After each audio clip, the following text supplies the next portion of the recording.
Hi viewers, this is BB Kulkarni from PMC School, Jainvi Dharashiv. In this video, you are going to see some important MCQ type questions from previous year's question paper. I hope you all might have seen my first 4 volumes. I am sure this is very important and it will be helpful for you for your forthcoming board examinations.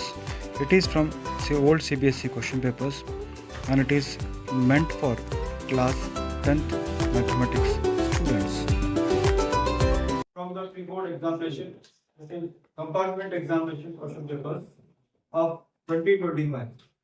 And let us see some techniques how we can solve the questions in a simple way. Now, the question says 5 times the fifth term, 5 times the fifth term of an AP is equal to 9 times the ninth term. Then 14th term is. What do you understand by the sentence 5 times of the fifth term is what? What we should write here? Yes, please. आपको 14th term चाहिए है, आपको क्या चाहिए exactly? A plus 13D. यानी अगर आपके पास first term है, अगर आपके पास कॉमन डिफरेंस है, तो आप 14th टर्म निकाल सकते हो. तो A14 अगर आपको चाहिए, तो आपको क्या चाहिए? A plus 13D आपको चाहिए, राइट? पर दिया नहीं है, आपके पास A नहीं है, आपके पास D नहीं है. पर हिंट आपको दिया है 5 टाइम्स, इसका 5 टाइम्स, इसका 5 टाइम्स, फिफ्थ टर्म का 5 times is equal to what? 9 times. 9 times इसका 9 times of the A ninth term. ये अगर इक्वल है बच्चों तो आपको बताना है 14th टर्म क्या होगा. ओके, तो let us see 5 times of fifth term. 5 times of fifth term is what? A plus term is what? a plus 4d. और 9 into a 9 मतलब क्या? a plus 8d. तो 5 into a कितना होगा? Directly आप ये सब कर सकते हो. चलिए तो 5a plus how much? 20d is equal to 9a plus how much? 9a plus how much? 72d. अगर मैंने यहाँ 5a को ट्रांसपोज किया और यहाँ पर मैंने 72d को ट्रांसपोज किया तो क्या मिलेगा बच्चों? आप देखो यहाँ पर what is it? 9a minus 5a कितना होगा बच्चों? 4a. और 20 minus 72 कितना होगा? -50 -52 व्हाट? d. तो बच्चों -52d divided by what? 4 is equal to what? यानी a इज इक्वल टू कितना होगा बच्चों? कितना होगा? -13d. a की जगह पे अगर मैंने -13d डाल दिया तो -13d प्लस 13d कितना होगा बच्चों? तो what is the correct answer? 0. Sir इसको शॉर्टकट में कैसे करना है? शॉर्टकट में आप डायरेक्टली स्टेप पे आ जाओ.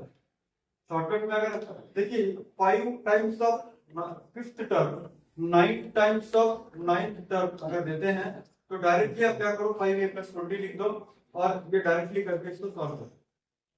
और ये स्टेप तो लिखने की जरूरत ही नहीं है क्योंकि a plus 13d अगर आ रहा है और a की वैल्यू अगर -13d है तो डायरेक्टली क्या होगा?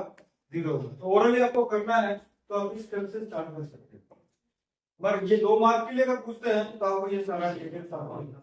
सेकंड क्वेश्चन है if the sum and the product of the roots of a quadratic equation ax square plus 6x plus 4a are equal, then is equal to sum of the roots equal to what? Sum of the root equal to product of the root. तो directly अगर आपको करना है इसको shortcut method से, what is the formula for sum of the roots? What is the formula for sum of the roots? Minus of coefficient of x by coefficient of x square यानी -b by a. And what is the formula for product of the roots? 6 by a. तो ये a cancels with a, तो c is equal to what? -d. So what is the value of c here? c की value क्या है बच्चों? यहाँ पर c की वैल्यू क्या है? 4a. और b की वैल्यू क्या है? 6 है. तो 6 मतलब क्या होगा? ये -6. तो a is equal to what? -6 by 4. So 2 is the 6, 2 is the 4. So a is equal to what? -3 by. So correct answer क्या होगा बच्चों? बी आंसर करेक्ट होगा। अब मैं आपको शॉर्टकट मेथड बताता हूँ कि शॉर्टकट मेथड एग्जाम में मान लीजिए आपके क्वेश्चन पेपर में ये क्वेश्चन आता है तो एक फॉर्मूला जो टेक्स्ट में नहीं है मगर आज हमने यहाँ पर सीखा, वो क्या सीखा कि whenever sum of the root is equal to product of the root, then the value of c is always equal to what? -b. समझे? जब भी sum of the root product of the roots के बराबर होगा तो c की value क्या होगी? -b के बराबर होगी। तो अगर इस फॉर्मूले को आपने याद रख लिया, कहीं तो नोट कर लीजिए। इस फॉर्मूले को अगर आपने डायरेक्टली याद रख लिया तो आप प्रॉब्लम को कैसे कर सकते हो? c की वैल्यू कितनी है यहाँ पर? c की वैल्यू कितनी है और b की वैल्यू कितनी है? बस इस स्टेप पे आ गए, इस स्टेप पे आप आ गए। यानी ये सारे स्टेप्स आपको जरूरत नहीं है मगर only for objective type. So when sum of the roots is equal to product of the roots, the value of c is always equal to. तीसरा क्वेश्चन है, if the lines 3x plus 2ky is equal to 2 and 2x plus 5y is equal to 1 are parallel, then the value of k is 2. आपके देखा अभी तक के paper में ये conditions for सॉल्वेबिलिटी आता ही है, एक क्वेश्चन तो आता ही है। What is the condition for parallel lines? A1 by A2 is equal to B1 by B2 is not equal to C1 by C2. तो not equal to नहीं काम करेंगे। A1 यानी कितना होगा बच्चों? by A2 कितना होगा? 2 is equal to what? B1 by 2 क्या? B1 का वैल्यू कितना है? 2k और C1 का वैल्यू कितना है? B2 का वैल्यू कितना है? 5, राइट? तो डायरेक्टली क्रॉस मल्टीप्लाई करो, कितना होगा? 4k is equal to 15, यानी k is equal to कितना होगा बच्चों? 3 बार। तो ये आंसर होगा।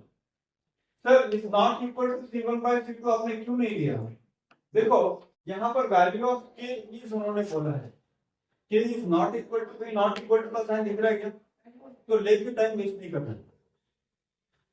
अगर 2 मार्क के लिए पूछते हैं तो इट्स ओके, बट अगर 1 मार्क के लिए पूछा जा रहा है या ऑब्जेक्टिव टाइप में पूछा जा रहा है तो only to take that condition A1 by A2 is equal to B1 by B2 time इस पर करो C1 not equal to C1 by C2। Shortcut के टिप्स मैं आपको बता रहा हूं। if alpha and if alpha and beta are the zeros of the polynomial 2x square plus 5x plus 1, then the value of alpha plus beta plus 3 alpha beta is how much?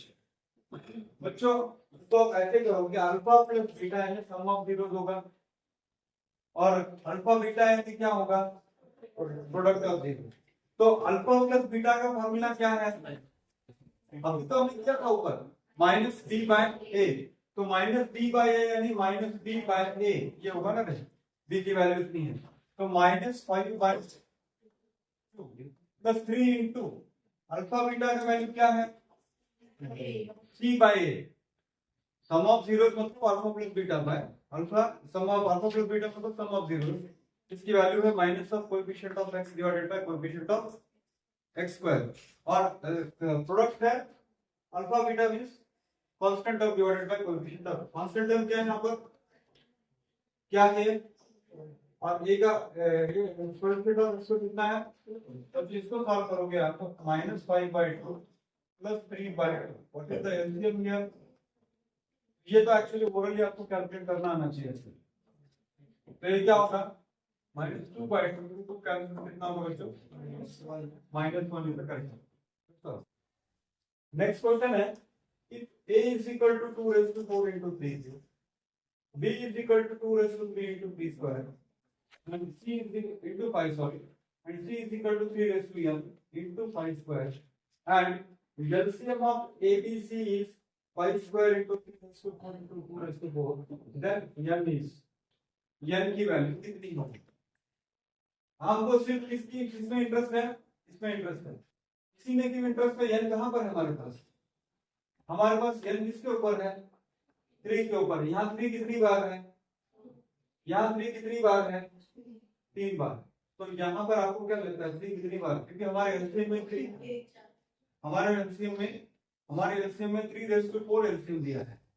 और LCM के अंदर हम क्या करते हैं, highest लेते हैं अक्सर। तो यहाँ 3/3 है, 3/2 है, और 3 into 5 और यहाँ पर 3/4 है, यानी क्या होना चाहिए 4। What do you think n should be equal to 4? n should be equal to 4. That's all. 0 minute का प्रॉब्लम, 0 minute का प्रॉब्लम।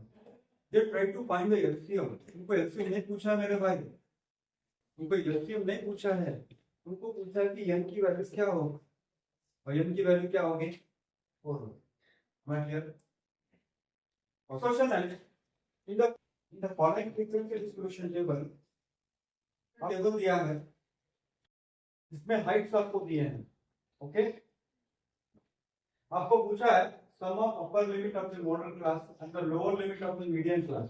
हाँ, sum of the, this is very important, upper limit of the modal class, और किसको add करना है, lower limit of the median class. Modal class कौन सा है बच्चों, यहाँ पर सबसे मैक्सिमम फ्रीक्वेंसी वाला क्या होता है, सबसे मैक्सिमम फ्रीक्वेंसी वाला मॉडल क्लास होता है। तो मॉडल क्लास कौन सा है, तो ये 120। इसका अपर लिमिट कौन सा होगा, इसका अपर लिमिट कौन सा होगा 125।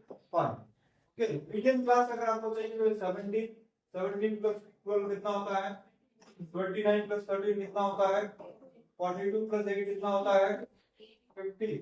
50% करने की जरूरत ही नहीं, आपको कितना होगा 50 होगा, 60 डिवाइडेड बाय 2 कितना होगा 30।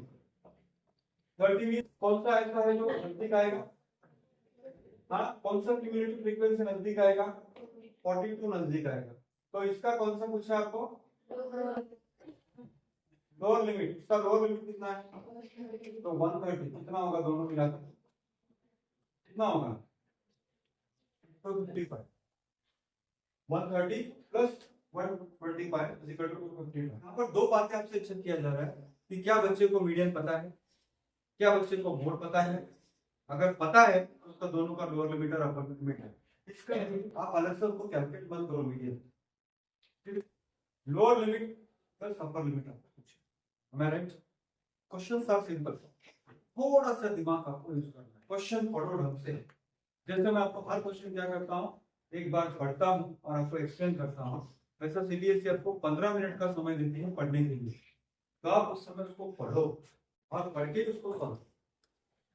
नेक्स्ट क्वेश्चन है, if the median and mode of the frequency distribution table is 26 and 29 respectively, then the mean is। यानी यहाँ कोई फ्रीक्वेंसी डिस्ट्रीब्यूशन टेबल में दिया है, डायरेक्टली आपको क्या दिया है बच्चों 26 क्या दिया है 26 क्या दिया है मीडियन, और मोड क्या दिया है आपको 29। क्या फार्मूला किसी को पता याद है, किसी को 3 median what is that, actually बताओ। मीडियन इज इक्वल टू नहीं क्या 3 मीडियन, हाँ शॉर्ट में लिखता हूं मैं 3 median is equal to 2 mean plus क्या मोड। इस फॉर्मूले का इस्तेमाल आपको करना पड़ेगा। तो मीडियन का 3 टाइम्स, मीडियन कहां पर है आपके पास, यहां पर है ना, तो मीडियन का 3 टाइम्स यानी 26, मीन का 2 टाइम्स, मीन का 2 टाइम्स कितना होगा, मीन तो आपको दिया ही नहीं बच्चों, चलो एक्स रख लेते हैं इसको, और मोड कितना दिया आपको 29। 26 into 3 कितना होगा बच्चों 70, 78 minus 29 is equal to 2x। 78 में से 29 चला के कितना बचेगा, हाँ 80 कितना होगा 49। 49 डिवाइडेड बाय 2 कितना होगा बच्चों, 49 डिवाइडेड बाय 2 कितना होगा 24.5। 24.5 will be the value of integral. Okay. The probability for a leap year selected at random to have 52 Mondays and 53 Sundays. देखिए, लीप ईयर के अंदर कितने दिन होते हैं 366 डेज होते हैं। तो एक दिन बच जाता है, एक दिन बच जाता है। तो एक दिन संडे हो सकता है, एक दिन मंडे हो सकता है, एक दिन ट्यूसडे हो सकता है, एक दिन वेडनेसडे हो सकता है, थर्सडे हो सकता है, फ्राइडे हो सकता है, या सैटरडे हो सकता है। यानी पॉसिबिलिटी कितने हैं? पॉसिबिलिटी कितने हैं? 7 है। तो टोटल पॉसिबिलिटी 7 हम बोलते हैं, और हमें पर्टिकुलरली क्या चाहिए, तो कितना होगा? आंसर क्या होना चाहिए था? 1 बाय। देखिए लास्ट जो डे बचता है वो 7 दिनों में से कोई भी एक दिन हो सकता है, that is total probability, total event. मगर हम किसके ऊपर अड़े हुए हैं? हमको केवल संडे ही चाहिए, और वो कब हो सकता है? 1 out of 7। That's all. That's all. तो answer is what? 1 out of